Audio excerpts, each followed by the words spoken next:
Organicé una cena de aniversario para 24 años de matrimonio.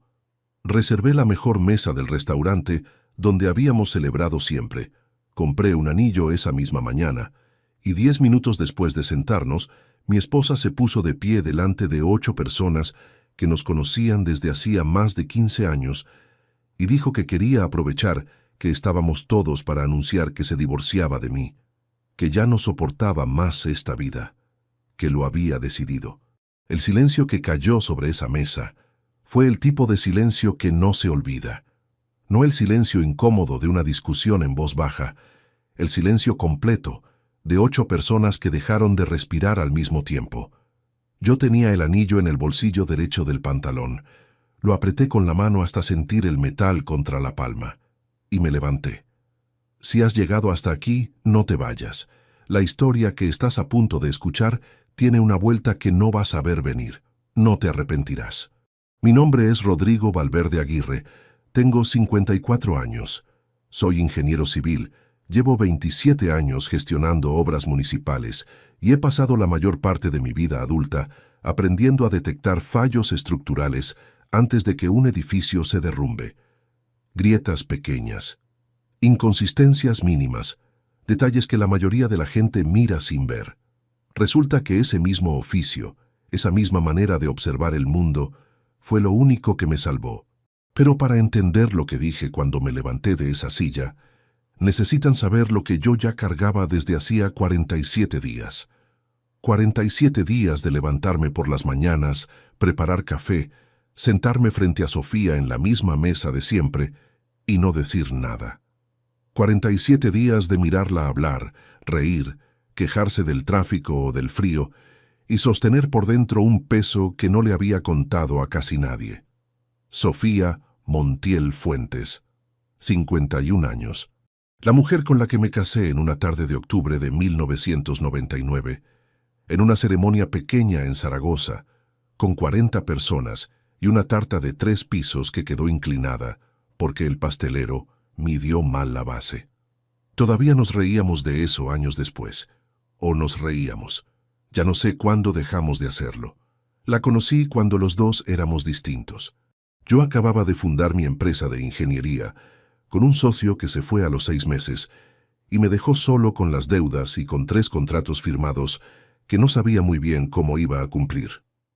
Ella daba clases de literatura en un instituto público, llegaba a casa con los bolsillos llenos de borradores de sus alumnos y una paciencia para las personas que yo nunca tuve. Era seria sin ser fría, directa sin ser cruel. Cuando discutíamos, que al principio no era poco, ella siempre esperaba a que yo terminara de hablar antes de responder. Nunca levantaba la voz. Eso me desesperaba más que cualquier grito. Nos casamos 2 años después de conocernos. No fue una decisión impulsiva, aunque a veces la gente que nos conocía pensaba que íbamos demasiado rápido. Yo sabía lo que quería, o creía saberlo. Los primeros años fueron lo que son los primeros años de cualquier matrimonio que funciona. Construir. Compramos un piso pequeño en el barrio de Las Fuentes, cambiamos las ventanas nosotros mismos, un fin de semana de noviembre, porque no teníamos dinero para un operario, discutimos sobre el color de la cocina durante 3 semanas, y al final le dejé elegir a ella porque era más importante para ella que para mí. La empresa empezó a crecer despacio. Sofía siguió dando clases. Nos íbamos de vacaciones en agosto a la costa, siempre la misma semana, siempre con los mismos amigos. Marcos nació en el año 2000, en febrero, en el peor invierno que recuerdo. Lo traje a casa envuelto en una manta azul que Sofía había comprado 3 meses antes porque estaba convencida de que sería niño. Lo puse en la cuna y me quedé mirándolo durante un tiempo que no supe calcular. Pensé en mi padre, que trabajó toda su vida en una fábrica de cerámica y murió sin ver sus ahorros llegar a ningún sitio. Pensé que este niño tendría todo lo que yo tardé 20 años en construir, que no empezaría desde cero. Eso fue lo primero que le prometí sin palabras, y cumplí cada parte de esa promesa, tal vez de más. La empresa despegó de verdad a mediados de la década. Conseguimos contratos con el ayuntamiento, después con la comunidad autónoma, después con constructoras privadas que necesitaban a alguien que supervisara calidad y plazos. Contratamos personal. Compramos oficinas. Yo pasaba 12 horas fuera de casa y llegaba con la cabeza llena de números y planos y reuniones del día siguiente. Sofía lo aguantó durante años sin quejarse demasiado, o sin quejarse de una forma que yo reconociera como queja. Hubo una noche, en la cena de nuestro 20º aniversario, que me dijo algo que en ese momento me pareció una broma. Levantó la copa, me miró y dijo: «A veces siento que soy mobiliario bonito en una casa que tú construiste para otros». Me reí. Le dije que era dramática. Brindamos. No volví a pensar en esa frase hasta mucho después. Lo que sí recuerdo con toda la claridad del mundo es el año 2003. La empresa atravesó la peor crisis desde que la fundé. Un cliente principal desapareció, dejando una deuda de 90.000 euros sin cobrar. Los bancos no renovaron una línea de crédito. Tuve a 17 empleados esperando nómina y una cuenta corriente que no llegaba a cubrir la mitad. Fue entonces cuando Sofía puso un sobre la mesa del desayuno, un martes por la mañana de febrero, sin decir nada. Solo lo dejó ahí y siguió bebiendo su café mirando por la ventana. Dentro estaba el recibo de una venta, las joyas de su madre, las que su madre le había dado cuando nos casamos y que ella guardaba en una cajita de madera en el armario. Las había vendido sin decirme nada, sin pedirme permiso, sin pedir nada a cambio. Y había escrito a mano en un papel doblado: «Para que nadie se quede sin sueldo este mes». No supe qué decirle. Me quedé con el papel en la mano y ella se levantó, recogió su bolso y se fue al instituto como cualquier otro día. Eso no se olvida. Eso no debería olvidarse. Pero los años hacen cosas extrañas con la memoria. No la borran, la acomodan, la van dejando en una esquina mientras el presente ocupa cada centímetro disponible. Y yo dejé que ocurriera. Eso es algo que no puedo cambiar. Marcos creció en esa casa. Fue buen estudiante, serio, ordenado, con esa forma de razonar que a mí me recordaba a cómo yo era a su edad. Lo enviamos a la Universidad de Zaragoza a estudiar Derecho. Pagué la matrícula, el piso de estudiantes, los libros, el coche cuando se graduó. No porque lo obligara, sino porque podía hacerlo y quería hacerlo. Era mi hijo. Era lo que había prometido aquella noche en la habitación del hospital. Cuando terminó la carrera, me pidió entrar en la empresa como asesor jurídico. Acepté sin dudarlo. Pensé que era una oportunidad para estar más cerca de él, para recuperar algo de ese tiempo que el trabajo me había quitado. Durante 2 años, llegamos juntos a la oficina varias mañanas. Comimos juntos algunos viernes. Hablamos de contratos y de obras y de cosas que nunca habíamos hablado antes. Creí que éramos un equipo. Lo que no sabía es que durante esos mismos 2 años, mi hijo estaba construyendo en silencio algo que yo no había visto venir, y que la persona que lo ayudaba a construirlo dormía cada noche en mi misma cama. Hay cosas que solo se ven cuando ya no puedes dejar de verlas, y hay otras que estuvieron delante de ti todo el tiempo, esperando a que decidieras mirar. Yo decidí mirar una noche de jueves, a las 9 de la noche, cuando cogí el tablet de la mesita de la sala para revisar un correo de obra y la pantalla se encendió mostrando una conversación que Sofía había olvidado cerrar. El nombre que apareció en la parte superior de esa pantalla fue el primero de muchos detalles que encajarían en las semanas siguientes como las piezas de un proyecto estructural mal calculado. Un proyecto que alguien había construido con cuidado, con paciencia, con la certeza de que yo nunca me agacharía a mirar los cimientos. Se equivocaron. El primer contrato que firmé solo, sin socio, sin aval bancario y sin red, fue en marzo de 1997. Una obra de consolidación de taludes en una carretera comarcal al norte de Zaragoza. Valor total, 82.000 euros. Plazo de ejecución, 4 meses. Margen de beneficio, si todo salía bien, 14%. Si algo fallaba, quiebra técnica en menos de 6 semanas. Lo saqué adelante. Terminé 3 días antes del plazo, dentro del presupuesto, sin incidentes. El ingeniero jefe del ayuntamiento Me estrechó la mano en la visita final y me dijo que era la primera vez en 5 años que un contratista entregaba sin retrasos ni reclamaciones. Me fui a casa en el coche con las ventanas bajadas, aunque hacía frío, y pensé que a partir de ahí todo lo demás sería más fácil. No era ingenuo. Sabía que no iba a ser fácil, pero tampoco imaginé cuánto iba a costar, en tiempo, en salud, en presencia, construir lo que construí durante los 27 años siguientes. La empresa creció de una forma que no fue espectacular ni súbita, fue acumulativa.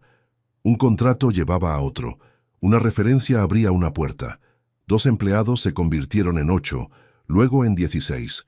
Compramos equipos propios, dejamos de subcontratar la topografía, integramos el control de calidad dentro de la estructura. Cada decisión la tomé despacio, revisándola desde todos los ángulos, porque en ingeniería el error que no calculas es el que te derrumba la obra encima. Sofía estuvo ahí durante todo ese proceso, no en las reuniones ni en los presupuestos, sino en la parte que no aparece en ningún balance. Las noches en que llegaba a casa sin poder hablar, las semanas en que desayunaba de pie porque no había tiempo para sentarse, los veranos que reduje a 10 días porque había una licitación importante en septiembre. Ella no protestaba, o protestaba de una manera tan contenida que yo lo interpretaba como comprensión. Eso fue un error mío. Lo reconozco sin necesidad de que nadie me lo señale. Hubo un periodo, entre los años 2007 y 2011, en que Sofía pidió una reducción de jornada en el instituto. Me lo dijo una mañana mientras yo revisaba correos en el teléfono, sentado todavía a la mesa del desayuno. Le dije que me parecía bien. Le pregunté si necesitaba que ajustáramos algo en los gastos de la casa. Ella tardó unos segundos en responder. Luego dijo que no, que estaba bien, que solo quería tener más tiempo. No le pregunté para qué. No se me ocurrió preguntar. Más tarde supe que durante esos años usó ese tiempo para hacer cosas que yo desconocía por completo. Se apuntó a un grupo de lectura en el centro cívico del barrio, empezó a ir a clases de teatro los miércoles por la tarde, retomó la pintura que había dejado cuando Marcos era pequeño. Construyó una vida paralela, pequeña, doméstica, pero completamente suya. Una vida que yo no había visto porque no había mirado. No lo digo para absolverla de lo que vino después. Lo digo porque la memoria honesta no funciona por conveniencia, y si voy a contarles esto bien, tengo que contarlo todo. Marcos era, en aquellos años, exactamente el tipo de hijo que cualquier padre querría ver crecer. Aplicado en el colegio, respetuoso, sin los sobresaltos típicos de la adolescencia, o con tan pocos que yo apenas los noté. Recuerdo una tarde, él tendría unos 13 años, que me esperó despierto hasta las 11 de la noche, porque quería enseñarme un trabajo de geografía que había hecho a mano con regla y rotulador. Le dediqué 20 minutos. Le dije que estaba muy bien. Él sonrió y se fue a dormir. Ahora pienso en esa noche con frecuencia, no con culpa, porque la culpa paraliza y no construye nada. Pero sí con la claridad de quien entiende que hay momentos que no se recuperan, y que los hijos llevan la cuenta de esas cosas, aunque nunca digan nada. Cuando Marcos entró a la universidad, Sofía pidió la jubilación anticipada. Tenía 44 años. Le correspondía por los años cotizados con la reducción de jornada incluida, y la aceptaron sin problema.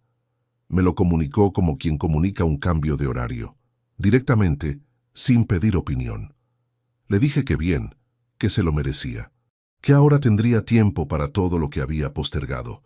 Eso también fue un error mío, no por dejarla jubilarse, sino porque tampoco esa vez le pregunté qué era exactamente ese todo que quería hacer. Supuse que lo sabía, que lo conocía, que después de 25 años juntos, una persona conoce a la otra sin necesidad de preguntar. Suponer es el error más caro que existe en ingeniería, y al parecer también fuera de ella. Marcos terminó Derecho con expediente sobresaliente. Fui a la ceremonia de graduación solo, porque Sofía había quedado con unas amigas del grupo de teatro para un evento que no podía cancelar. No le di importancia. Me senté en la tercera fila, aplaudí cuando llamaron a mi hijo, y en algún momento durante el discurso del decano Pensé que mi padre habría querido estar ahí, que le habría gustado ver aquello. Después de la ceremonia, Marcos y yo fuimos a comer juntos, los dos solos, a un restaurante cerca de la universidad. Pidió cordero. Yo pedí merluza. Hablamos de sus planes, de lo que quería hacer, del tipo de derecho que le interesaba. En algún momento de la sobremesa me propuso entrar en la empresa. Me dijo que podía ocuparse de los contratos, de la revisión de pliegos, de la parte jurídica que hasta entonces yo externalizaba a un despacho en el centro. Acepté en el momento, sin consultarlo con nadie, sin pensarlo 2 días. Le dije que cuando quisiera. Fue la decisión que más me enorgulleció en mucho tiempo. Y también, aunque entonces no lo sabía, la que me costaría más cara. Durante los 2 años que trabajamos juntos, Marcos fue eficiente, puntual, correcto. Revisaba contratos con una minuciosidad que me recordaba a cómo yo leía los planos a su edad, buscando el error que los demás habían pasado por alto. Nos llevábamos bien dentro de la oficina, mejor que en casa tal vez, porque en la oficina teníamos un idioma común, el trabajo. Fuera de ella, seguíamos siendo 2 personas que se querían pero que no acababan de encontrar el tono exacto de la conversación. Había una cosa pequeña que yo había observado durante años y nunca había terminado de analizar. Cuando Sofía y yo teníamos algún desacuerdo delante de Marcos, cosa que ocurría con menos frecuencia de lo que ocurre en muchos matrimonios, pero que ocurría, Marcos tomaba siempre el partido de su madre, no de manera violenta ni evidente. Simplemente cambiaba el peso de su cuerpo, cruzaba los brazos, miraba hacia ella antes de responder. Era un gesto tan pequeño que yo lo había archivado como lealtad filial natural, como algo sin importancia. Lo recordé mucho después, cuando ya todo tenía un significado distinto. Ernesto Palomar Díaz entró en mi vida en el año 2004, cuando la empresa acababa de salir de la crisis del año anterior y yo necesitaba a alguien que pusiera orden en la contabilidad sin que tuviera que explicarle desde cero cómo funcionaba el sector. Lo encontré por recomendación de otro ingeniero. Tenía entonces 42 años, llevaba 20 ejerciendo, y la primera vez que revisó nuestros libros me entregó un informe de 12 páginas con errores que mi anterior gestor había acumulado durante 3 ejercicios seguidos. No me lo dijo con satisfacción. Me lo dijo como quien entrega una herramienta, con neutralidad, con precisión, esperando que yo supiera qué hacer con ella. Desde entonces, llevó las cuentas de la empresa. Con el tiempo dejó de ser solo el contador y se convirtió en algo que en mi vida de adulto no había tenido demasiado. Alguien de confianza con quien podía hablar de cosas que no eran trabajo. Los viernes a veces tomábamos una cerveza al salir de la oficina. Conocía a Sofía, conocía a Marcos, había estado en alguna cena de las de siempre.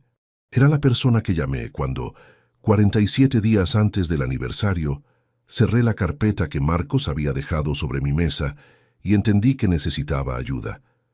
Pero eso es lo que viene después. Antes de llegar ahí, necesito contarles lo que pasó una noche de jueves, 3 semanas antes de encontrar esa carpeta. Una noche en que cogí un tablet para revisar un correo de obra y la pantalla se encendió con algo que no estaba destinado a mis ojos. Esa noche fue la última en que dormí sin saber nada. Todo lo que vino después lo cambió. Adrián dice que el notario puede tenerlo listo para el jueves. Esa frase, esa fue la primera. La pantalla del tablet llevaba encendida quién sabe cuánto tiempo sobre la mesita de la sala. Sofía había salido a comprar al supermercado de la esquina 20 minutos antes. Yo entré al salón buscando el cargador del teléfono. Vi el tablet encendido. Lo cogí sin pensar para apagarlo, y la pantalla mostró una conversación abierta antes de que pudiera hacer nada. No busqué nada. No abrí nada. Estaba ahí.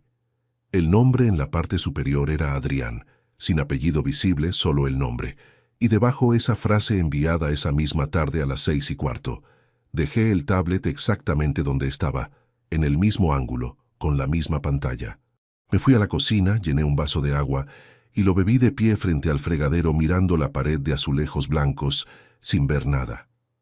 Cuando Sofía volvió con las bolsas, yo estaba sentado en el sofá con el teléfono en la mano, como si hubiera estado ahí todo el tiempo. Ella pasó por delante. Me preguntó si quería cenar pronto. Yo dije que cuando ella quisiera. Nada en su voz, nada en su postura, nada en la forma en que dejó las bolsas sobre la encimera indicaba que algo fuera distinto de cualquier otro jueves. Eso fue lo primero que me perturbó de verdad. No la frase, sino la normalidad con que ella entró por esa puerta. Adrián Serrano Vega. Ese nombre lo había escuchado antes. Lo ubiqué esa noche, tumbado en la cama con los ojos abiertos mientras Sofía dormía a mi lado. Meses atrás, tal vez 6 o 7, Sofía había mencionado en una cena con amigos a alguien del grupo de teatro. Lo presentó de pasada, sin énfasis, con la naturalidad de quien nombra a un conocido cualquiera. Dijo que organizaba eventos, que era dinámico, que había propuesto montar una función benéfica en primavera. Nadie le prestó atención especial, yo incluido. Esa noche en la cama, ese nombre volvió con un peso completamente distinto. No actué. Todavía no. Llevar 27 años en ingeniería te enseña algo que va más allá de los cálculos. Te enseña que el error más caro no es el que cometes por ignorancia, sino el que cometes por precipitación. Cuando sospechas que una estructura tiene un problema, no la tocas hasta saber exactamente qué estás mirando. Intervenirla antes de entender el daño real puede derrumbarlo todo. Así que observé.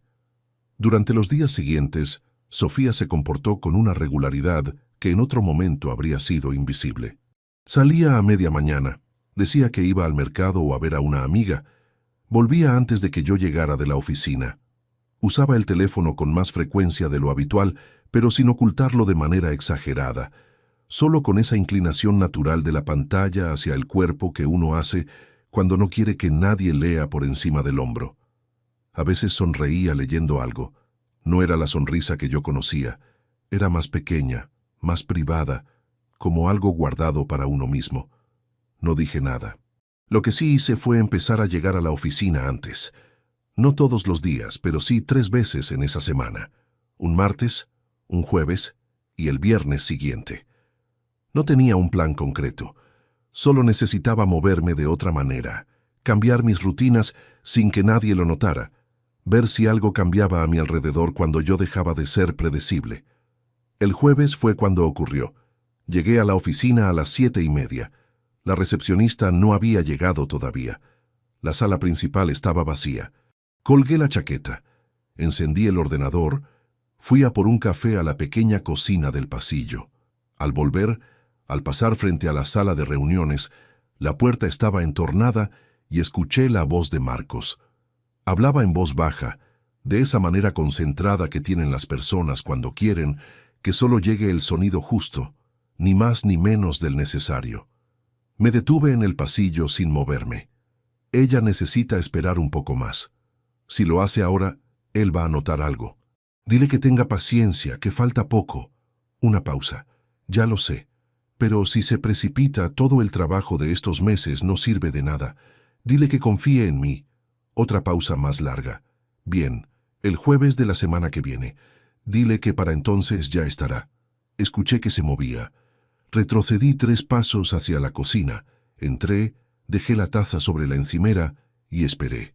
10 segundos después, Marcos salió de la sala de reuniones al pasillo, me vio con la taza en la mano y se detuvo un instante. «No te había escuchado llegar», dijo. «Acabo de entrar», respondí. «¿Llegaste temprano?» «Tenía que revisar unos pliegos antes de la reunión de las 9». Asentí. Le pregunté si quería café. Dijo que no, que ya había tomado. Se fue hacia su mesa y yo me quedé en la cocina otros 30 segundos más, bebiendo despacio, con la cara completamente tranquila. Por dentro, algo se había ordenado de golpe. La conversación que acababa de escuchar no era de trabajo. Yo llevo casi 3 décadas en este sector y sé cómo suena una conversación sobre pliegos, sobre plazos, sobre proveedores. Lo que acababa de escuchar tenía otro ritmo, otra tensión, otro tipo de urgencia. Y la persona a quien Marcos le hablaba sabía cosas sobre alguien que esperaba, sobre un trabajo de meses, sobre un jueves concreto. Ese alguien podía ser Sofía, y ese jueves podía ser el notario que Adrián había mencionado en el mensaje que yo no tendría que haber leído. Trabajé el resto de la mañana sin que nada en mi comportamiento cambiara lo más mínimo. Revisé presupuestos, atendí una llamada del ayuntamiento sobre una obra en ejecución, firmé 3 albaranes. A la 1:15, Marcos se asomó a mi puerta y me preguntó si quería bajar a comer. Le dije que tenía una llamada a las 2 y que comería en el despacho. Él asintió y se fue. En cuanto escuché el ascensor cerrarse, saqué el teléfono y busqué el nombre del despacho de abogados que aparecía en la firma de los correos jurídicos que Marcos gestionaba para la empresa. No era el mismo que yo usaba desde hacía 12 años para los contratos mercantiles. Era uno diferente, más reciente, que Marcos había incorporado el año anterior diciendo que eran más ágiles para ciertos trámites. Anoté el nombre en un papel. Lo guardé en el bolsillo interior de la chaqueta. Esa tarde al salir, pasé por delante de la cafetería donde Ernesto y yo nos tomábamos la cerveza los viernes. Entré. Le envié un mensaje diciéndole que necesitaba hablar, que no era urgente, pero que sí era importante, que mejor en persona y fuera de la oficina. Me respondió en 10 minutos. El sábado por la mañana en su despacho a las 10. Llegué a casa a las 8:45. Sofía estaba en la cocina, de espaldas, removiendo algo en una olla. La radio encendida con las noticias de la tarde. Todo exactamente igual que cualquier otro día. «Llegas pronto», dijo sin volverse. Se canceló una reunión. Ella sirvió la cena. Comimos hablando de cosas sin importancia. El ascensor del edificio que llevaba 3 días averiado, una serie que había empezado a ver, el frío que había entrado de golpe esa semana. Yo respondía, preguntaba, seguía el hilo. Y mientras lo hacía, pensaba en el nombre del despacho que tenía escrito en el papel del bolsillo, y en la conversación de Marcos esa mañana, y en el mensaje de Adrián que no estaba destinado a mis ojos. 3 piezas sueltas. Ninguna definitiva por sí sola. Pero a veces, en ingeniería, 3 anomalías pequeñas en puntos distintos de una estructura no son coincidencias. Son el aviso de que el problema está en los cimientos, no en la superficie. El sábado con Ernesto no había llegado todavía. Faltaban 2 días, y esa noche, mientras Sofía apagaba la luz de su lado y decía buenas noches con la misma voz de siempre, yo ya sabía que antes del jueves de la semana siguiente tenía que entender exactamente qué era lo que estaban esperando que ocurriera. Lo que no sabía todavía era que la respuesta no iba a llegar del exterior. Iba a llegar de dentro de mi propia oficina, de una carpeta que alguien dejaría olvidada sobre mi mesa y que lo iba a cambiar absolutamente todo. El martes siguiente amaneció con una lluvia fina que llevaba desde la madrugada golpeando las ventanas del dormitorio. Eran las 7:20 cuando sonó el despertador. Sofía lo apagó antes de que yo pudiera moverme, se dio la vuelta y siguió durmiendo. Yo me levanté, me duché, preparé café y salí de casa a las 8:15 con el mismo maletín de siempre. No había nada diferente en ese martes. No había señal, no había presagio. Era un día gris de mitad de semana, con agenda cargada y una reunión a las 11, con un proveedor de materiales al que llevaba 3 meses intentando renegociar condiciones. 47 días antes del aniversario. Llegué a la oficina a las 8:10. La recepcionista, Carmen, estaba encendiendo los ordenadores del mostrador. Me saludó, me dijo que Marcos había llamado para avisar que llegaría tarde, que tenía una gestión personal por la mañana. Asentí, cogí el correo que había en la bandeja de entrada y subí al despacho. La mesa estaba como la había dejado el viernes, ordenada, con el bloc de notas en el ángulo izquierdo, el portalápices en su sitio, la carpeta de contratos pendientes en la esquina derecha.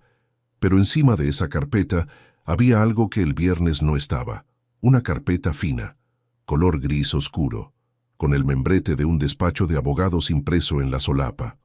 Fuentes y Asociados, Derecho Civil y Mercantil, Zaragoza.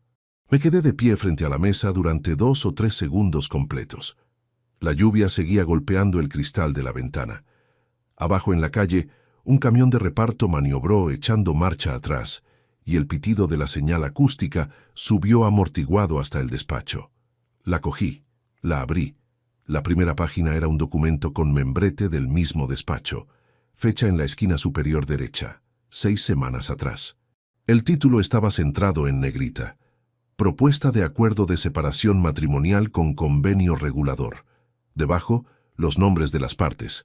El mío, el de Sofía. Leí la primera línea, solo la primera. Luego bajé la vista a la hoja sin ver las palabras, sin procesar nada más. Y posé la carpeta sobre la mesa, con la misma calma con que habría posado un plano de estructura. Dejé el bolígrafo que había cogido sin darme cuenta. Lo dejé cruzado sobre el bloc de notas. Me senté. El camión de abajo seguía maniobrando. El pitido, la lluvia, el zumbido del ordenador al arrancar. Volví al documento. Esta vez lo leí despacio, párrafo por párrafo, con la misma concentración que uso cuando reviso un presupuesto de obra que sospecho que tiene un error enterrado en alguna partida. La propuesta estaba redactada con precisión. Detallaba los bienes del matrimonio, el piso de las fuentes, el vehículo a nombre de Sofía, las cuentas corrientes conjuntas y la participación de Sofía en los bienes gananciales generados durante el matrimonio, incluyendo una valoración estimada de la empresa. La empresa, mi empresa, la que empecé solo en 1997, con un contrato de 82.000 euros y sin red.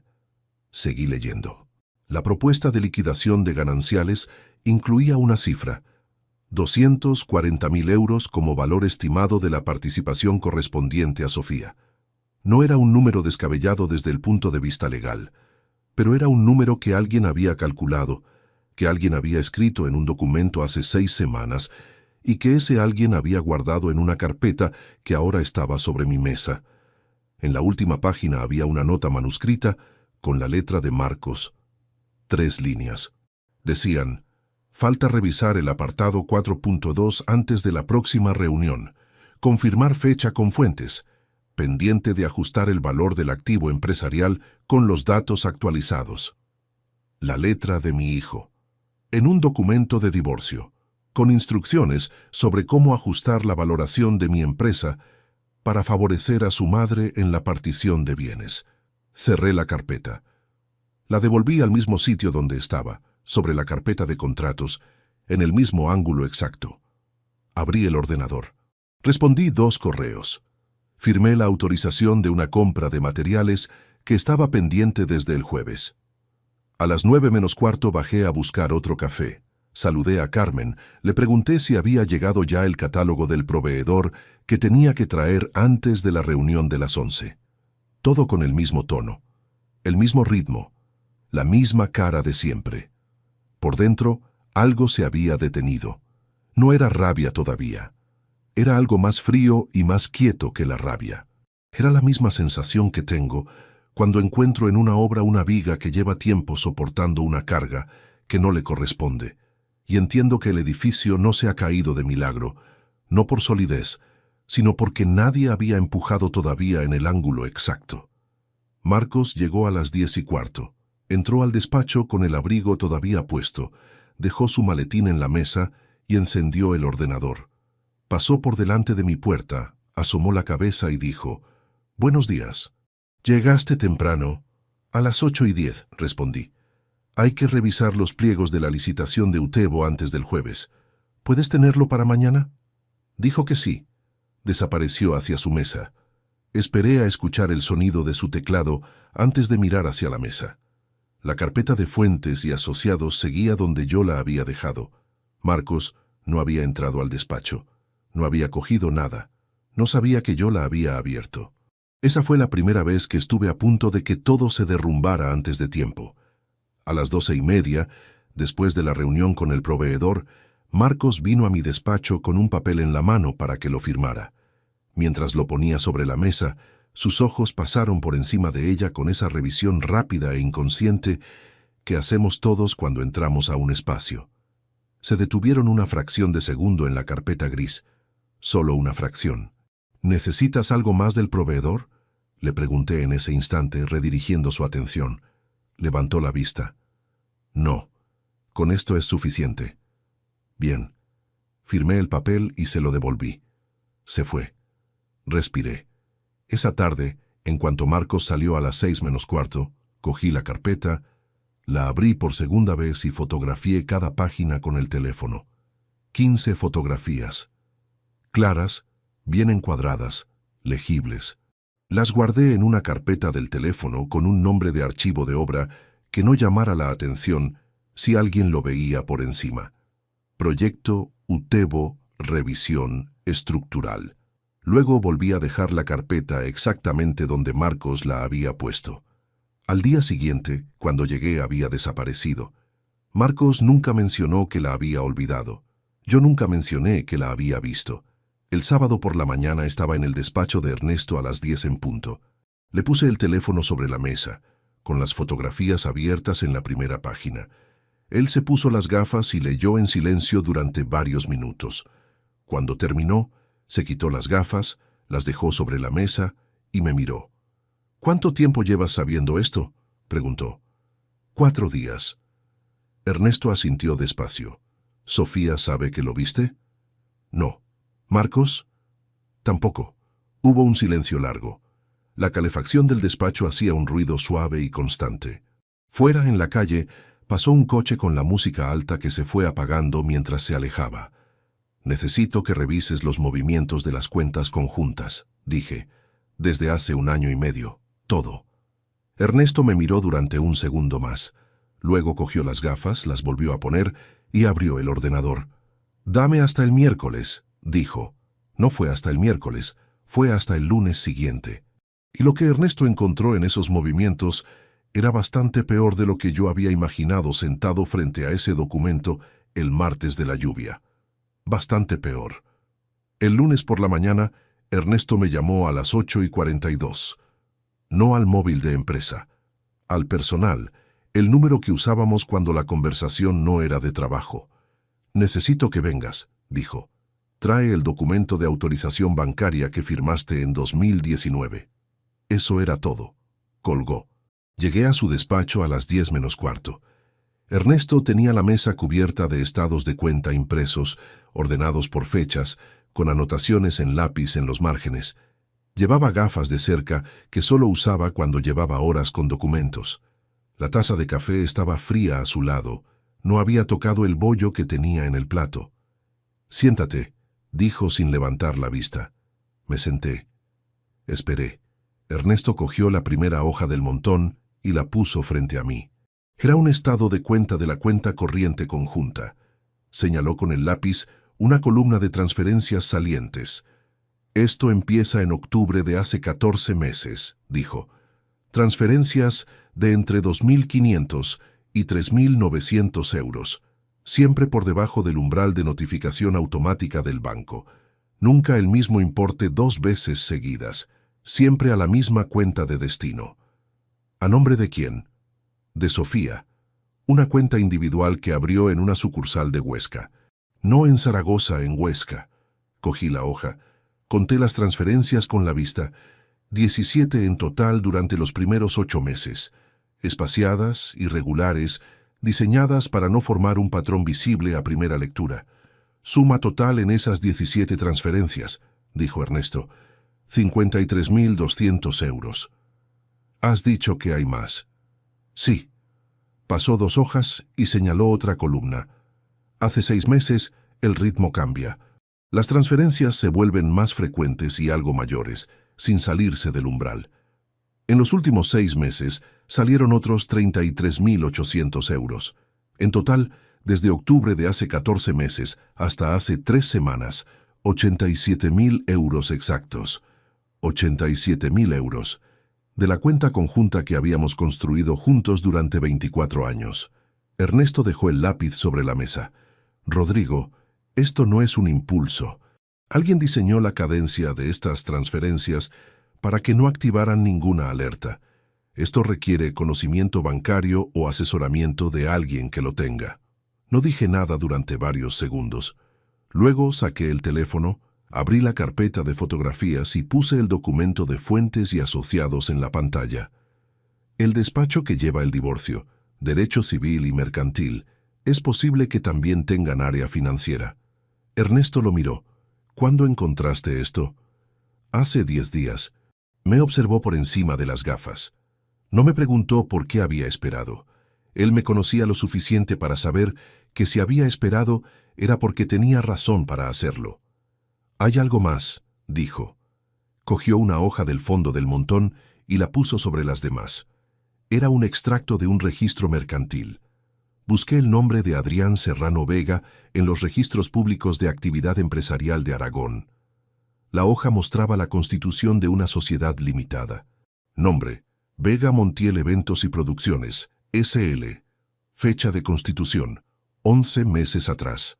Socios fundadores: Adrián Serrano Vega, con un 49% de participación. Sofía Montiel Fuentes, con un 51%. Capital social inicial declarado: 75.000 euros. 75.000 de los 87.000 que habían salido de nuestra cuenta. Me quedé mirando el papel durante un tiempo que no calculé. La calefacción del despacho de Ernesto seguía con su ruido constante. En la calle de abajo, alguien cerró una puerta de coche con fuerza. Sofía no era solo la esposa que se iba, era la socia mayoritaria de una empresa constituida con dinero que era mío tanto como suyo. Registrada 11 meses atrás operativa, con un 49% en manos de un hombre cuyo nombre había entrado en mi vida presentado como un colega de teatro. Ernesto habló primero. El capital restante, los 12.000 euros, aparece como gasto de constitución, honorarios notariales y primeros gastos operativos de la sociedad. Todo documentado. Lo documentaron bien. Muy bien, dijo Ernesto. Demasiado bien para ser solo Sofía. Eso era lo que no terminaba de cuadrar. Sofía era inteligente, pero su mundo había sido siempre la literatura, los alumnos, el teatro del barrio.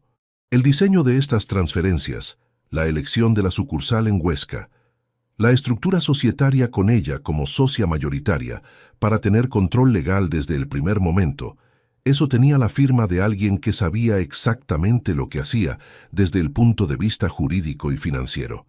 Alguien que llevaba 2 años sentado en mi propia oficina revisando contratos y pliegos de licitación. Lo dije en voz alta. Marcos diseñó la estructura. Ernesto no lo negó. No puedo probarlo con lo que tenemos ahora. Pero la arquitectura legal de esa sociedad la hizo alguien con formación jurídica específica en derecho mercantil, y el ritmo de las transferencias requería acceso a información sobre los umbrales bancarios que no es conocimiento común.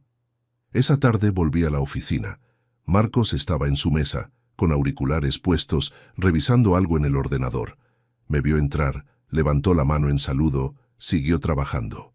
Yo entré al despacho, cerré la puerta con suavidad y me senté frente al ordenador. Necesitaba confirmación, no sospecha, no inferencia, confirmación. La oportunidad llegó 3 días después, un jueves, cuando lo invité a comer. Lo hice con naturalidad, como lo había hecho otras veces en los últimos 2 años. Le dije que quería repasar la estrategia de licitaciones para el trimestre siguiente, que mejor fuera de la oficina para hablar con calma. Él aceptó sin dudar. Fuimos a un restaurante a 10 minutos a pie, uno que conocíamos los dos, sin nada de especial.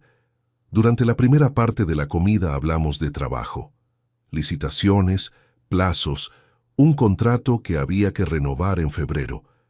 Marcos comía con apetito, respondía con precisión. Era el mismo profesional eficiente de siempre. En la sobremesa, mientras esperábamos el café, lo dije de pasada, con el mismo tono con que comentaría el tiempo. Por cierto, me llegó correspondencia del despacho Fuentes y Asociados la semana pasada. Creo que los tienes como contacto tú. ¿Los has usado para algo de la empresa? Fue menos de 2 segundos, pero en 2 segundos ocurren muchas cosas. Marcos levantó la vista de la taza. Sus ojos se detuvieron en los míos con una quietud que no era natural, era controlada. La mandíbula se tensó levemente. La mano que sostenía la cucharilla paró su movimiento circular. No recuerdo haberlos usado para nada de aquí, dijo. ¿Qué tipo de correspondencia? Nada importante, debió ser un envío equivocado. Me encogí de hombros y cambié de tema hacia el contrato de febrero. Marcos retomó el café. La conversación siguió. Pero durante los siguientes 20 minutos estuvo ligeramente más callado de lo habitual. Respondía con frases algo más cortas, y una vez, cuando yo miré hacia la ventana, noté que me observaba. Eso era todo lo que necesitaba. No había enviado nada. No existía ninguna carta de fuentes y asociados a nombre de la empresa. Era un nombre que yo había introducido en la conversación como se introduce un indicador en un ensayo de carga, para medir la reacción de la estructura. Y la estructura había respondido exactamente como responde cuando hay algo que esconder. De regreso a la oficina, Marcos fue al baño en cuanto entramos. Aproveché los 3 minutos para revisar rápidamente el historial de llamadas del teléfono fijo de su mesa, que compartía línea con la centralita. El miércoles anterior, a las 18:47, había una llamada saliente a un número que no estaba registrado en la agenda de la empresa. Duración: 4 minutos y 16 segundos. Anoté el número. Esa noche, desde el teléfono de Ernesto, para no dejar rastro, llamamos a ese número. Saltó el buzón de voz después de 4 tonos. La locución de identificación era automática y breve. Decía el nombre del titular de la línea: Fuentes y Asociados, Departamento Civil. No necesité decirle nada a Ernesto. Él cogió el bolígrafo, escribió la fecha y el número en su libreta y la cerró. Ya no era una sospecha.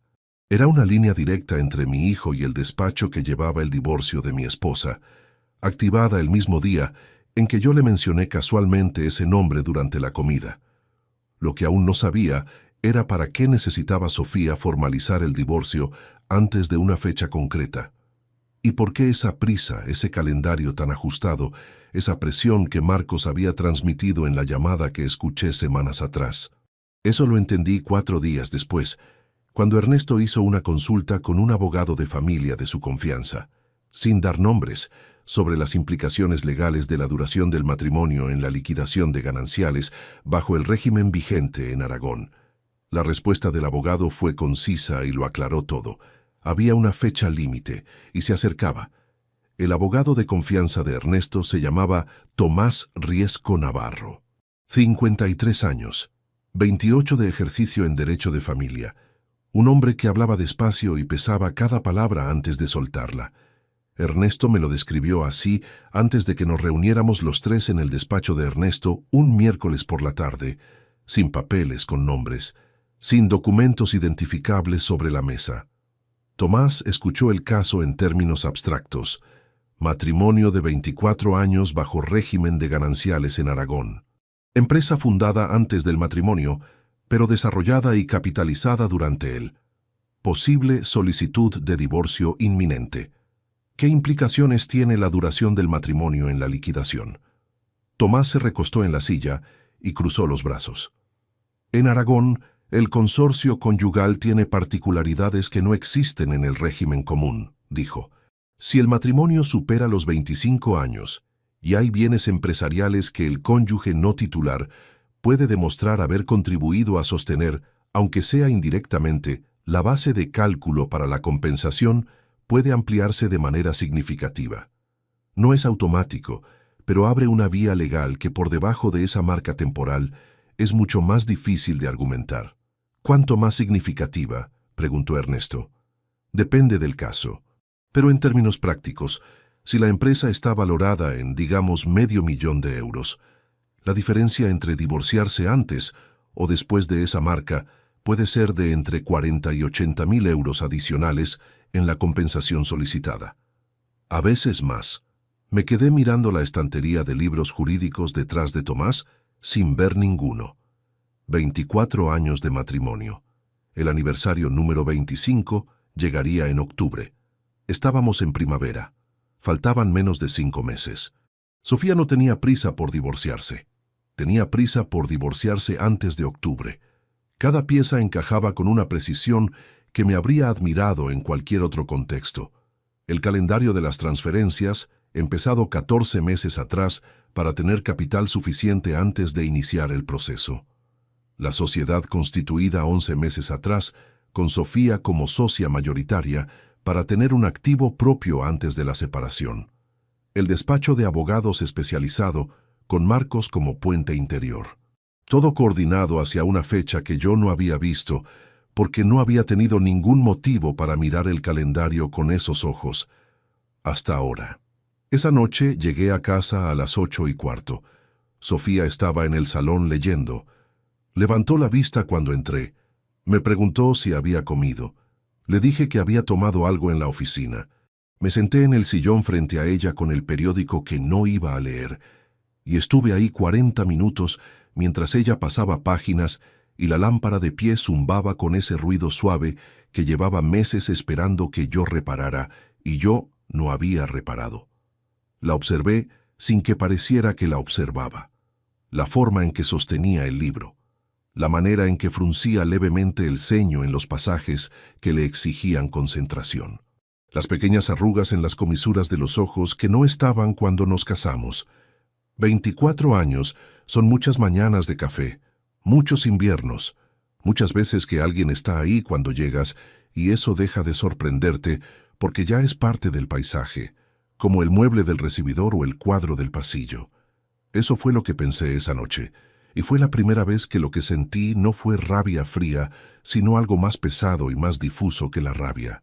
Algo para lo que no tengo un nombre técnico, porque la ingeniería no tiene vocabulario para esto. No la absuelvo. Lo que hizo tiene un nombre claro y no necesita eufemismos, pero la memoria no funciona por conveniencia. Y esa noche, sentado frente a ella con el periódico doblado sobre las rodillas, me vino sin haberlo buscado el recuerdo de un martes de febrero de 2003. Ella había puesto un sobre la mesa sin decir nada. Dentro estaba el recibo de la venta de las joyas de su madre y una nota escrita a mano. Para que nadie se quede sin sueldo este mes. Eso existió. Eso fue real. Y la misma persona que lo hizo es la que diseñó en silencio durante más de un año la manera de llevarse una parte de lo que habíamos construido, usando a nuestro propio hijo como arquitecto del plan. Las dos cosas son verdad al mismo tiempo. Y cargar con esa contradicción es más difícil que cualquier otra parte de esta historia. Me levanté a las 11, con la excusa de que estaba cansado. Me fui al dormitorio, me tumbé en la cama con la ropa puesta y miré el techo durante un tiempo que no me di. Pensé en Marcos. En la tarde de su graduación, en el abrazo incómodo de dos hombres que no sabían demostrarse afecto, en la propuesta que me hizo en aquel restaurante de volver a estar cerca a través del trabajo. Pensé en cuántos de esos 2 años habían sido reales y cuántos habían sido estrategia. No encontré una respuesta limpia. Tal vez no existe. A las 6 de la mañana siguiente, estaba en el despacho de Ernesto con el café sin terminar y una lista de lo que necesitaba hacer. Ernesto la revisó, sugirió 2 ajustes y empezamos. Lo primero fue proteger la empresa. Con Ernesto y con Tomás Riesco como asesor externo, sin dar su nombre todavía, reorganicé la estructura de participaciones de la sociedad para separar con precisión quirúrgica lo que era bien privativo anterior al matrimonio de lo que era ganancial. No era un truco ni una maniobra ilegal. Era ejercer el derecho que tenía a documentar correctamente la realidad de mis activos antes de que alguien presentara una valoración distorsionada ante un juez. Ernesto preparó un informe pericial de valoración empresarial con todos los documentos de origen, el primer contrato de 1997, los balances anuales desde la fundación, la progresión de contratos. Cada euro de crecimiento trazado hasta su fuente. La empresa no había nacido del matrimonio.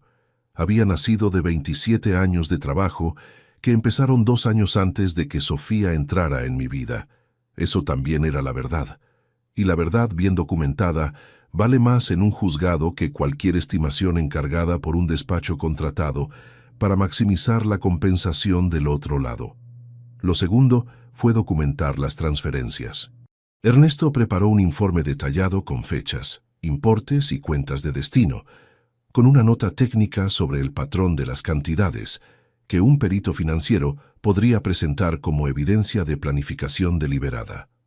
Llevé los papeles a casa en una carpeta de obra, los guardé en el archivador metálico que tenía en el pequeño cuarto que usaba como estudio, detrás de los planos enrollados de proyectos antiguos. Sofía nunca entraba ahí. Decía que le daba dolor de cabeza el olor a papel viejo. Fue durante esa misma semana cuando casi lo perdí todo. Un miércoles por la tarde, Marcos apareció en la oficina sin avisar a las 6:20, cuando yo pensaba que ya se había marchado.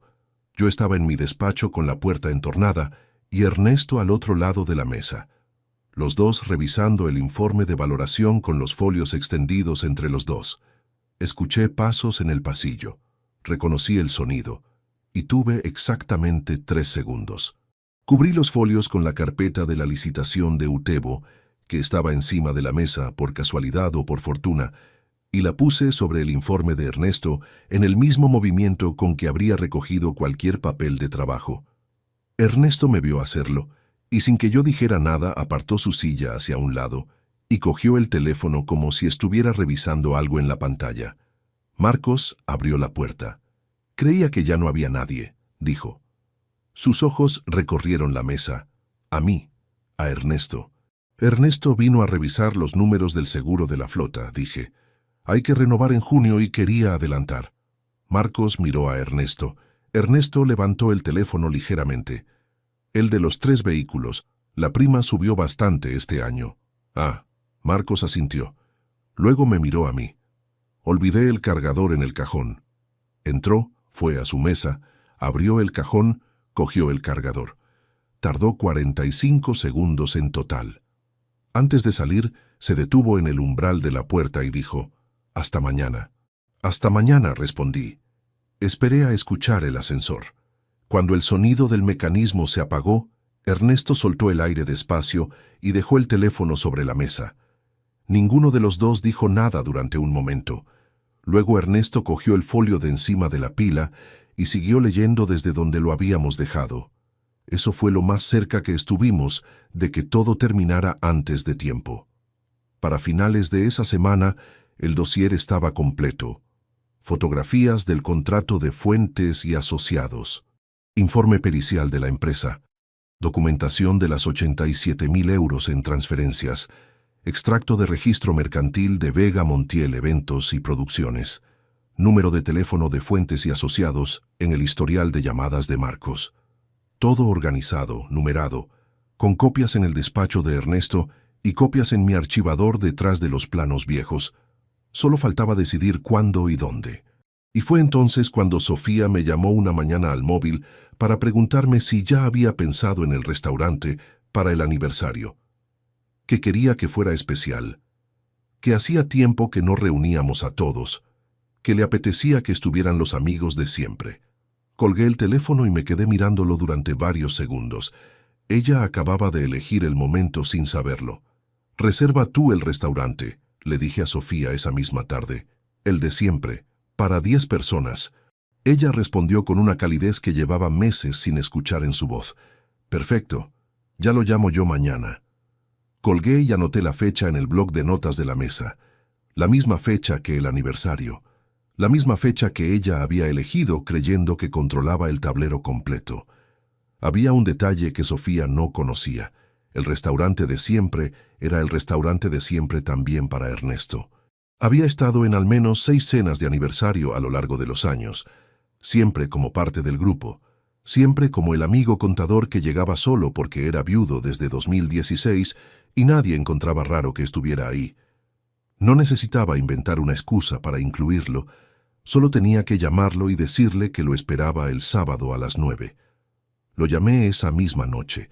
Le dije la fecha, el lugar y que trajera la carpeta completa en el maletín. Sin más explicaciones. Ernesto preguntó una sola cosa. «¿Estás seguro?» Le dije que sí. «Bien», dijo, y colgó. Durante los días siguientes, la vida en casa continuó con esa normalidad que ya no me pesaba de la misma manera porque había dejado de intentar entenderla. Sofía organizaba la cena, confirmaba con los amigos, preguntaba si prefería que reservara el menú cerrado o carta abierta. Yo respondía, sugería el vino de siempre. Le decía que el postre lo eligiera ella porque siempre lo hacía mejor que yo. Era una conversación completamente ordinaria, sobre una cena que los dos sabíamos, cada uno por razones distintas, que no iba a terminar de manera ordinaria. La diferencia era que solo uno de los dos sabía exactamente cómo iba a terminar. El martes antes de la cena fui a una joyería en el centro, no a la que usábamos habitualmente para los regalos de cumpleaños o aniversarios, a una diferente, más pequeña, en una calle lateral cerca de la plaza. El joyero era un hombre de unos 60 años con manos muy quietas y una manera de hablar sin prisa que me recordó a Tomás Riesco. Le describí lo que buscaba: un anillo de alianza, sencillo, oro blanco, sin piedras, del número de Sofía, que yo recordaba porque habíamos comprado las alianzas juntos 24 años atrás en una joyería que ya no existía. El joyero me mostró 3 opciones. Elegí la segunda, la más limpia, la que no tenía ningún adorno que pudiera distraer de lo que era. Un anillo. Me preguntó si quería que lo grabaran por dentro. Le dije que no. Lo metió en una cajita pequeña de cartón negro, lo envolvió en papel de seda y me lo entregó con la misma calma con que habría entregado cualquier otra cosa. Pagué en efectivo. Guardé la cajita en el bolsillo interior de la chaqueta. Lo llevé ahí los siguientes 4 días, no porque tuviera un plan concreto para él, sino porque necesitaba que estuviera cerca mientras terminaba de preparar todo lo demás. El jueves, 2 días antes de la cena, tuve la última reunión con Ernesto y con Tomás Riesco, esta vez sí con documentos sobre la mesa y nombres completos. Tomás revisó el dossier por segunda vez, hoja por hoja, con la misma parsimonia de siempre. Cuando terminó, cerró la carpeta y la dejó frente a él con las 2 manos encima. Esto es suficiente para iniciar un procedimiento de nulidad de las transferencias por administración desleal de bienes gananciales, dijo. Es suficiente para impugnar cualquier valoración que presente el despacho Fuentes en el proceso de divorcio. Y es suficiente para que un juez considere que hubo planificación deliberada con perjuicio al otro cónyuge. ¿Y la empresa?, pregunté. Con el informe pericial de Ernesto y los documentos de origen que tienes, la posición de Sofía respecto a la empresa es muy débil.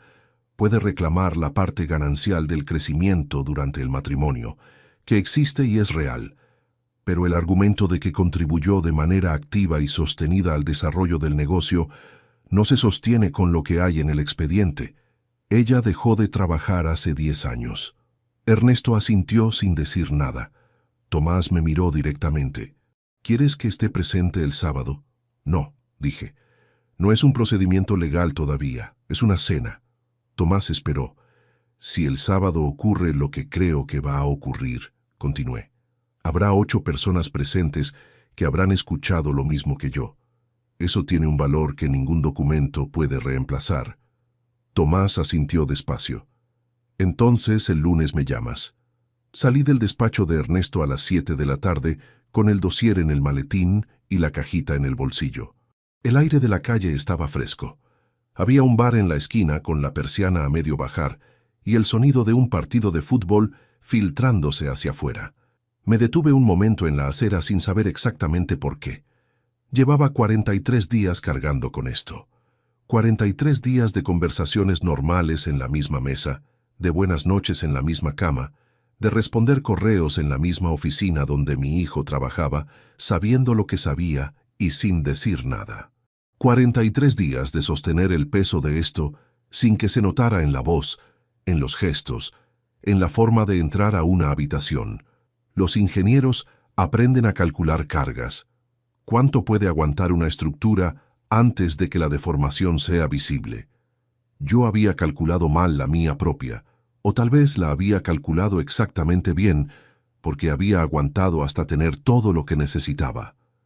El sábado llegó con un cielo limpio y frío. Me levanté temprano. Fui a correr 40 minutos por el parque, volví y me duché con agua caliente durante más tiempo del habitual. Sofía estaba en la cocina cuando entré a desayunar, de buen humor, hablando de lo que se pondría esa noche, preguntando si yo había pensado ya en la corbata. Le dije que el traje gris con la corbata azul marino. Ella asintió. Bien, eso siempre te queda bien. Desayunamos juntos. Ella habló de los amigos que vendrían, de que hacía tiempo que no reuníamos al grupo completo, de que la última vez había sido en el cumpleaños de Isabel y Ramón Hacía casi un año. Yo escuchaba, respondía, bebía el café. A las 11 de la mañana, mientras Sofía estaba en el dormitorio, cogí el maletín del estudio, comprobé que el dossier estaba completo y lo puse en el maletero del coche. Cerré el maletero con calma. Subí, me senté en el sofá y estuve media hora leyendo un informe de obra que no necesitaba leer ese día. A las 4 de la tarde, Marcos llamó al teléfono de casa. Sofía contestó. Hablaron durante 8 minutos. Yo estaba en el estudio y escuché el tono general de la conversación sin distinguir las palabras. Ella hablaba con esa cadencia tranquila que tenía cuando hablaba con él al otro lado respondiendo en intervalos regulares. Cuando colgó, Sofía se asomó a la puerta del estudio y dijo que Marcos llamaba para desearle feliz aniversario. ¡Qué detalle!, dije sin levantar la vista del informe. Ella se fue. Yo dejé el informe sobre la mesa. Marcos sabía que esa noche era la cena, y Marcos había llamado esa tarde pocas horas antes, no para felicitar, para verificar, para asegurarse de que todo seguía según el plan que él había ayudado a construir. Lo que Marcos no sabía es que el plan había cambiado de manos, sin que nadie se lo avisara. A las 8 menos cuarto, me puse el traje gris, la corbata azul marino. Cogí la chaqueta del armario y antes de ponérmela, metí la mano en el bolsillo interior. La cajita seguía ahí. La apreté un segundo con los dedos, la solté y me puse la chaqueta. Sofía estaba frente al espejo del recibidor dando los últimos toques. Llevaba un vestido verde oscuro que yo no le había visto antes. Se había recogido el pelo. Se veía bien. Eso también era la verdad. ¿Listo?, preguntó mirándome por el espejo. «Listo», dije. Salimos. El coche arrancó a la primera. Las calles estaban tranquilas a esa hora, con esa quietud de sábado por la noche en que la ciudad todavía no ha terminado de encenderse del todo. Sofía miraba por la ventana. Yo conducía con las 2 manos en el volante y la mente completamente en calma, con esa serenidad específica que llega cuando ya no hay nada más que preparar, cuando todo lo que podías hacer ya está hecho y lo único que queda es esperar a que la estructura soporte o ceda. Aparqué a media manzana del restaurante. Antes de bajar del coche, Sofía se retocó el carmín en el espejo del parasol. Lo cerró, me miró y sonrió. Yo le devolví la sonrisa. Entramos juntos. Ernesto ya estaba sentado a la mesa. La mesa estaba puesta para 10. Velas encendidas en el centro, la cristalería de siempre, el mantel blanco que el restaurante usaba para las reservas de ocasiones especiales. Ernesto ocupaba el extremo izquierdo, con el maletín discretamente apoyado contra la pata de su silla. Los demás fueron llegando en los siguientes 20 minutos. Isabel y Ramón, que llevaban 30 años siendo amigos del matrimonio. Consuelo y Federico, a quienes conocíamos desde el barrio. Pilar y Germán, compañeros de las primeras vacaciones en la costa, y los últimos en llegar, Carmen y Héctor, que vivían a las afueras y siempre llegaban justos. 8 amigos, 24 años de historia compartida con cada uno de ellos. La primera media hora fue exactamente lo que debía ser. Saludos, abrazos, el ruido familiar de personas que se conocen bien y retoman la conversación donde la dejaron la última vez.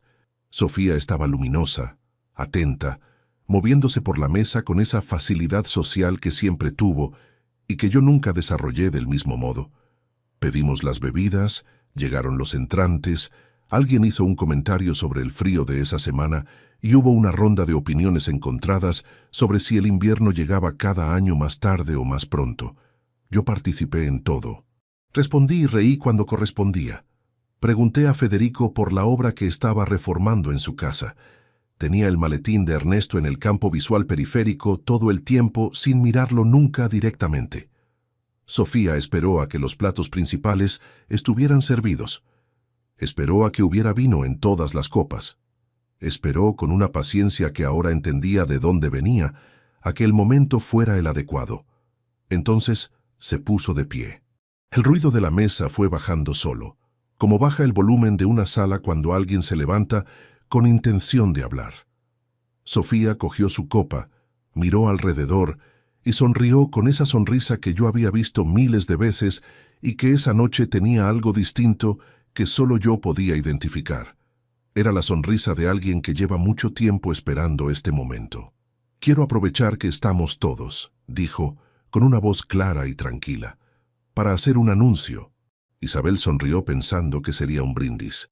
Ramón levantó la copa. «He decidido divorciarme de Rodrigo. Ya no soporto más esta vida y quería decíroslo aquí, delante de vosotros, porque sois las personas más importantes para los dos». El silencio que cayó sobre esa mesa duró tal vez 4 segundos. 4 segundos en que nadie movió una copa, nadie carraspeó, nadie respiró de manera audible. Isabel tenía la boca ligeramente abierta. Federico miraba el mantel. Consuelo había posado los cubiertos con tanta suavidad que no habían hecho ningún ruido. Sofía seguía de pie, con la copa en la mano, con esa compostura de quien ha ensayado este momento muchas veces y está satisfecha de cómo está saliendo. Yo conté mentalmente: 1, 2, 3. Me levanté. No aparté la silla de golpe. La moví despacio, con cuidado, y me puse de pie con la misma calma con que me levantaría en una reunión de obra para señalar algo en un plano. Sofía me miró. Algo en su expresión cambió apenas. Una fracción de tensión en la mandíbula que nadie más habría notado. «Perfecto», dije. «Yo también tengo un anuncio». Miré a Ernesto. Él ya tenía el maletín sobre las rodillas. «Sofía tiene razón en que este es un buen momento para ser transparentes».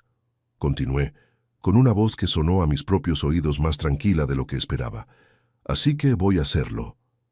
Ernesto sacó la carpeta del maletín y la puso sobre la mesa frente a mí sin levantarse. Yo la cogí, la abrí en la primera página y la giré para que quedara visible hacia el centro de la mesa. «Hace 14 meses», dije, «comenzaron a salir de nuestra cuenta conjunta transferencias periódicas de entre 2.500 y 3.900 euros. Nunca el mismo importe, nunca por encima del umbral de notificación automática del banco. En total, 87.000 euros transferidos a una cuenta individual abierta por Sofía en una sucursal de Huesca». Nadie habló. Sofía seguía de pie, pero la copa había bajado hasta quedar a la altura de su cintura. «Con una parte de ese dinero», continué, pasando a la segunda página, «se constituyó hace 11 meses una sociedad limitada registrada en Aragón. Vega Montiel Eventos y Producciones. Socia mayoritaria con el 51%. Sofía Montiel Fuentes. Socio minoritario con el 49%. Adrián Serrano Vega». Ramón dejó la copa sobre la mesa. «El capital social declarado en la constitución de esa sociedad fue de 75.000 euros. Pasé a la siguiente página. «Aquí están los documentos del registro mercantil. Aquí están los estados de cuenta con las transferencias. Y aquí», pasé a la última sección, «está la propuesta de convenio regulador de divorcio fechada 6 semanas antes de esta cena, redactada por el despacho Fuentes y Asociados, con una valoración de la empresa diseñada para maximizar la compensación antes de que se cumplan los 25 años de matrimonio». El silencio que siguió a eso era de una naturaleza completamente distinta al anterior. Era el silencio de 8 personas, procesando la diferencia entre lo que creían que estaba ocurriendo y lo que estaba ocurriendo realmente. Sofía habló. Su voz había perdido la calidez de antes, pero seguía siendo controlada. «Rodrigo, esto no es el lugar ni el momento para...». «Tú elegiste el lugar», dije. «Tú elegiste el momento». Ella cerró la boca. Marcos no estaba en esa mesa, pero su nombre sí. El enlace entre esta planificación y mi empresa fue el asesor jurídico que incorporé hace 2 años y al que pagué matrícula universitaria, piso de estudiante, coche y salario durante los últimos 8 años.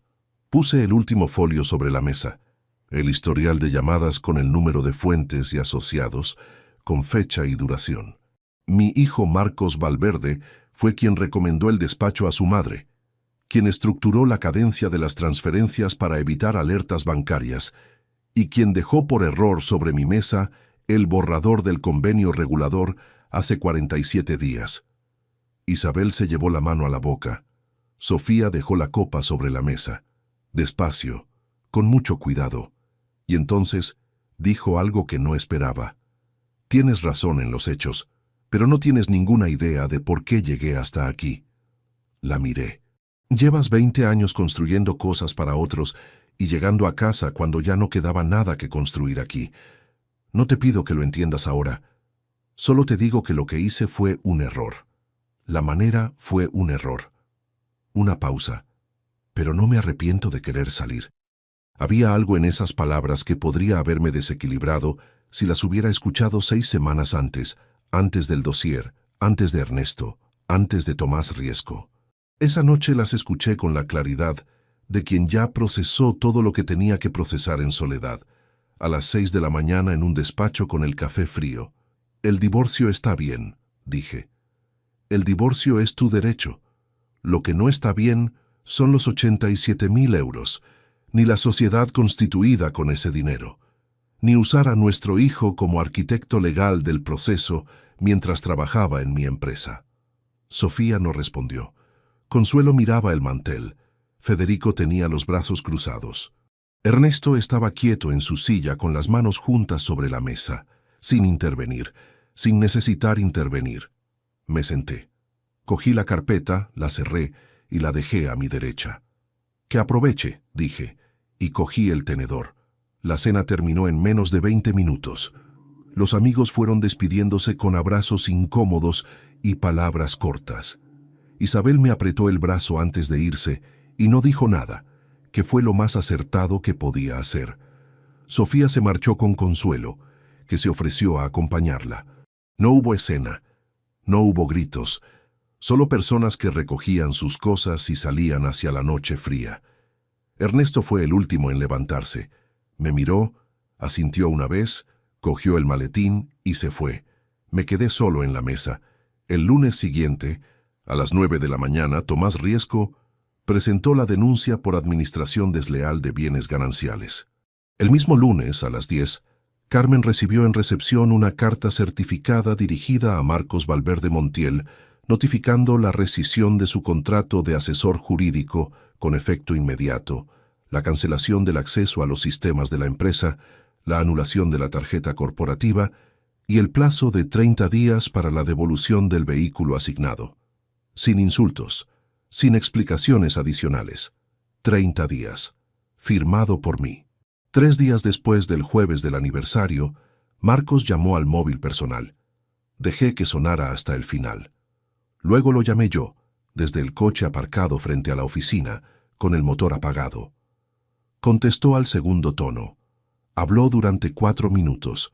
Me explicó que lo había hecho porque creía que su madre era infeliz, que pensaba que yo nunca lo vería, que no era su intención hacerme daño, que lo sentía, que era su madre, que esperaba que con el tiempo pudiera entenderlo. Escuché todo hasta el final sin interrumpir. Cuando terminó dije, aprendí en este oficio que una estructura que cede por dentro, aunque se vea entera por fuera, no se rehabilita poniendo pintura encima. Cuídate, Marcos. Colgué. No hubo respuesta. No esperé ninguna. Lo que vino después lo gestionó Tomás con la precisión que aplica a todo. El proceso judicial obligó a Sofía a reintegrar los fondos desviados como condición para el acuerdo de divorcio. La sociedad Vega Montiel quedó intervenida preventivamente durante la investigación. La valoración de la empresa presentada por Fuentes y asociados fue impugnada con el informe pericial de Ernesto y descartada por el juez en la primera vista. El divorcio se formalizó 6 meses después, dentro del año 25, que era exactamente lo que Sofía quería evitar. La ironía no la comenté con nadie. La noche después de firmar los últimos documentos, llegué a casa. Me serví un vaso de agua y me senté en el sillón del salón. El mismo sillón donde había estado sentado frente a Sofía aquella noche, con el periódico en las rodillas, sin saber todavía todo lo que sabría después. La lámpara de pie seguía haciendo el mismo ruido suave. La había reparado 2 semanas atrás, un domingo por la mañana, con un destornillador y 10 minutos de atención. Era tan sencillo que me pregunté cuántas cosas habría podido arreglar antes si hubiera prestado atención a tiempo. Esa pregunta no tiene una respuesta que sirva de algo. Lo sé, pero es la pregunta que uno se lleva cuando termina algo así. No la del dinero, no la de la justicia, no la de quién ganó y quién perdió, sino la más pequeña y la más difícil. ¿Cuántas veces estuvo el problema ahí, esperando que alguien se agachara a mirar los cimientos y nadie lo hizo?